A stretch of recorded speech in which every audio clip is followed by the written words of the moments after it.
Everyone doing? So hopefully you had a chance to watch my how to make a Hypertufa video. Well, now we need to plant it. Today I'm going to be doing succulents. I got my finished product, my Hypertufa. It's cured and it's ready to go.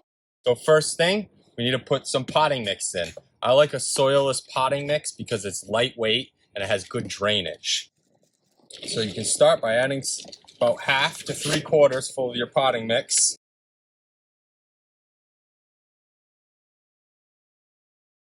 Once you have it about 3/4 full, you kind of want to take the plants you have and kind of space them out rather than just planting them all and having to pull them up and rearrange them. So let's get them all spaced out in the design that we want. This is when you can use cool stuff, use your imagination. For example, I went out to the woods, I grabbed a couple pieces of dead wood with some nice lichens on it. I got some stones here, gravel I'm going to use. I'm just going to try and really naturalize this. So first thing is let's set up our succulents. Now, what I love about succulents is they're cheap. So I got these at Home Depot, 2 for $12. And oftentimes when you buy these mixed succulents, notice how crammed they are. This is way too many succulents for this size pot. There's got to be six different varieties in these, and they're just going to keep growing. They're just small now. So it's a no-brainer to buy stuff like this at value. Then what I do is I let it get dry, nice and dry. It's going to fall right out of the pot like that. But when the soil's dry, all these succulents will kind of just come apart very easily without really damaging the roots. Because what the companies that are selling these is they're putting in plugs of succulents, but they don't really have a long time to grow in these containers and root out. So if you catch them early enough, you can still kind of peel them apart. And I just let the soil take it. So here you can see this one definitely belongs with this one. But when I started to pull apart, it stayed with that.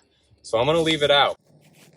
So I got 2, 4, 5. Just going to keep going because I'm not sure which ones I'm going to use.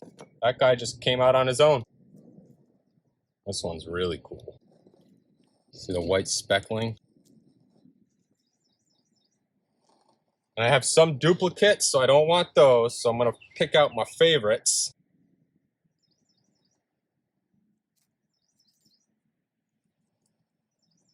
And then I'm just going to design it. There's no right answer, no wrong answer.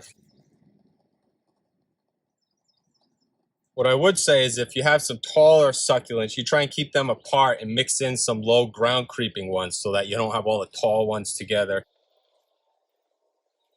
And you can see how much adjusting I have to do. That's why I don't like to plant these until you're pretty confident with how your layout looks. This looks cool. So I got a V in my tree stump here. I'm going to put this one right in between it, and it's going to go around.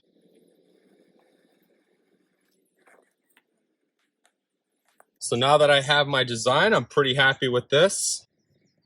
I'm going to bury this twig a little bit. You don't want to just throw the stuff on top because then it looks like that's exactly what you just did. So if you have a bigger rock, like this or something, you could bury half of it into the ground. If you have a twig or a tree stump or any type of branch, bury it a little bit in the ground so that it looks like it's naturalized or it's been there for a while. Now that I have my placement, I'll take some potting soil, just go around and kind of fill in the roots.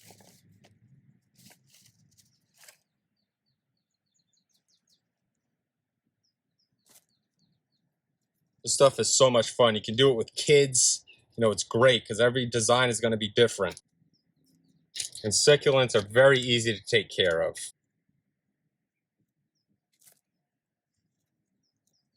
You don't want to overfill it too much. You kind of just do the best you can.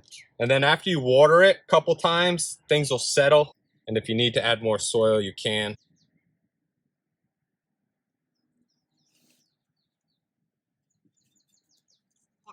Got my design. Now I already have a piece of wood on this side of the pot, you know, creating some different uniqueness. So if I do some rocks, I'm going to probably do them on this edge or a little bit away from the wood. And I am going to do the rock.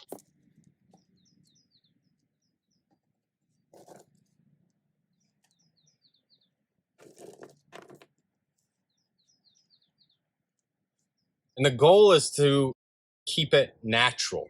And what I mean by that is don't make it like a puzzle where everything has to fit perfect. That's the human brain thinking. Think about if you go out in the woods and you go for a walk. Mother Nature doesn't place things. They just kind of fall where they are or drop where they are or erode where they are. So when you have craziness or anarchy, it looks more like Mother Nature than if a human put this thing together like a jigsaw puzzle. You know, like I got a nice little pile of rocks over here. I might just take a cool one and kind of stick it up in the ground over here all by itself. Angle it a little bit. That way it looks like you didn't put it there. Another good thing is if I have about 1.25 inches, 1.5 inches river pebbles here, but if you got some smaller stone, you could sprinkle it in, fill in the cracks. But regardless, this stuff's all gonna grow over. I got one last, the void in the middle, it's a little big. And the cool thing about succulents is you don't actually have to plant them too far in the ground. So I'm just gonna actually rest this one almost right on top of the branch. I'm gonna hold it in place with a couple rocks. And even though it's not really in the ground, it's kind of just sitting on the surface. The roots will take out over and they'll go underneath the tree branch and it'll naturalize nicely. And if you have any other succulents left over, you can put them in a different pot, Hypertufa. But don't worry if they're little bits, because they are going to grow. This will get huge, even though it's one little piece. If I peel off all the soil, it's not a ton of roots to it. That just shows you this is how they grow it, and then they put it in the pot and ship it off to the stores to sell. So these things really aren't even rooted by the time you get them, which is why you can do what I just did and save yourself some money. So I only really use about half of that, so that's just $12, so about $6 worth of plants. And I'm done.